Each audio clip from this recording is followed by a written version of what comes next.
Hello friends, சனிப்பெயர்ச்சி ரொம்ப ரீசெண்டாக நடந்தது. இந்த வீடியோவில் சனிப்பெயர்ச்சி பலன்களை பற்றி பார்க்க போகிறது கிடையாது. ஆனால் சனிப்பெயர்ச்சிக்கும் சயின்ஸுக்கும் ரொம்ப க்ளோஸ் ரிலேஷன்ஷிப் இருக்குது. அஸ்ட்ரானமி எப்படின்னா, சனிப்பெயர்ச்சிங்கிறது நம்ம பார்த்துருப்போம். ஒரு 2.5 வருஷத்துக்கும் அது வருது. அது ஏன் வருது அப்படின்னா, இப்போது பூமி வந்து சூரியனை சுற்றத்துக்கு இட் டேக்ஸ் 365 days, அதாவது 1 year எடுத்துக்குது. ஆனால் சனி கிரகம் அப்படின்னு சொல்லக்கூடிய சேட்டன் இட் டேக்ஸ் 30 years. ஒரு தடவை சூரியனை சுற்றி வரத்துக்கு 30 வருஷம் எடுத்துக்குது. அப்போது நம்ம ஹிந்து மரபு பிரகாரம் மொத்தம் 12 ராசி இருக்குது. இந்த 12 ராசி தான் சூரிய மண்டலத்தில் இருக்கும்.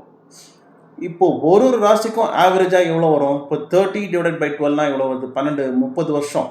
30 வருஷத்தை 12 ராசியால் நம்ம டிவைட் பண்ணினோம்னா we get 2.5. That means it takes சனி கிரகம் வந்து ஒரு ராசியை கடக்கிறதுக்கும் 2.5 வருஷம் எடுத்துக்குது.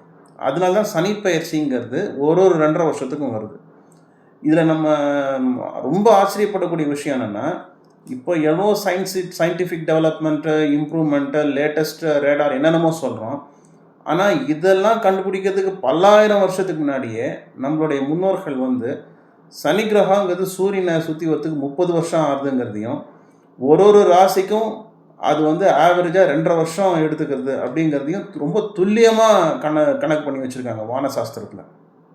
அதே மாதிரி இன்னொரு விஷயம் கூட பார்த்திங்கன்னா, ஒரு 16வது ரொம்ப டெவலப்பான யூரோப்பியன் கண்ட்ரி நம்ம சொல்லிகிட்டு இருக்கோம். 16வது 17வது நூற்றாண்டு வரைக்கும் யூரோப்பில் வந்து இந்த பூமி வந்து தட்டையா இல்லை உருண்டையா அப்படின்ற ஆர்கியூமெண்ட்லாம் நடந்துட்டு இருக்குது. ஆனால் நம்ம நாட்டில் பல்லாயிரம் வருஷத்துக்கு முன்னாடியே இந்த பூமிக்கு வந்து பூகோளம்னு பேர் வச்சுருக்கோம். வீணோ கோளம்னா உருண்டைன்னு தெரியும். அதே மாதிரி பல ஆயிரம் வருஷத்துக்கு முன்னாடி கட்டப்பட்ட வராக சுவாமி கோவில்கள்லாம் பார்த்தோம்னாக்கா பெருமாள் வந்து பூமி பந்தை வந்து உருண்டையாக தூக்கி வச்சிருக்கிற மாதிரியான சிற்பங்கள்லாம் நம்ம கோவிலில் இன்றைக்கும் பார்க்க முடியும். ஸோ நம்மளுடைய முன்னோர்கள் வந்து அஸ்ட்ரானமியில் ரொம்பவும் அட்வான்ஸ்டு நாலேஜை இருந்திருக்காங்க. Which we have to be proud. We have to be proud of our cultural heredity. Okay friends, நம்ம இன்னொரு வீடியோவில் பார்ப்போம். தேங்க்யூ.